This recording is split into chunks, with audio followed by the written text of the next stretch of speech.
So, holy and honey. I don't know. Should we talk about it today? Well, we can't shy away from that reality. The question is, can you be holy and still be horny? PJ, this is your topic. You chose this topic.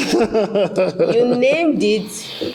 Okay. And 80% of that content, let me just tell you, is his content. So I'm just going to be here and listen and say, true. All right. Well, personally, like she said, this was one of the biggest struggles I had as a teenager growing up. I fell in love with God really early, but at a certain point in my life, I discovered that sexual desires in me had awakened. And because of my upbringing, she's laughing. I was made to believe that as a Christian, you shouldn't have such desires.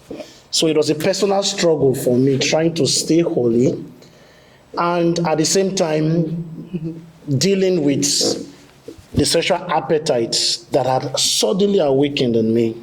So, to be honest with you guys, I did a lot of fastings, I did a lot of prayers, but the challenge was, even when I had the capacity to deal with my surrounding, but the things within. Right. So I think this is the point where I have to step in and say something interesting. It is okay to be holy and honey. As a matter of fact, the fact that you're honey shows that you are a full-blooded human being. Let me jump in there. What nobody told me was the fact that I just attained puberty.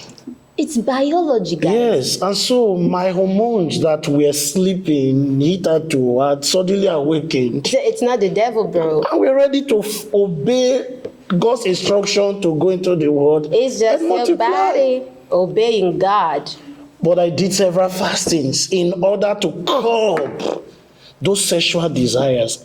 In fact, at a point, I felt unusable by God because I didn't feel holy enough, a holy vessel that God could pour himself into and use.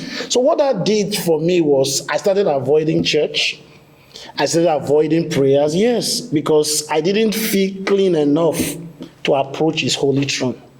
So for someone who is watching and who is listening, what do you think is the solution? You can't stop your body clock from working, but what are the things that sort of helped you? Or what are the information that you got to receive that helped liberate you? Okay, truth came to me. I got to know that first and foremost, those desires were imputed into my system by God himself. Because without that feeling of attraction, sexual attraction towards the opposite sex, I would not have come for you. Today we have 2 children. Where would they have come from? If that prayer had worked, you will not have shied. Yeah. So what I now eventually discovered is that being horny is just like being hungry. Yes. It's a natural desire, but it matters how you satisfy your hunger.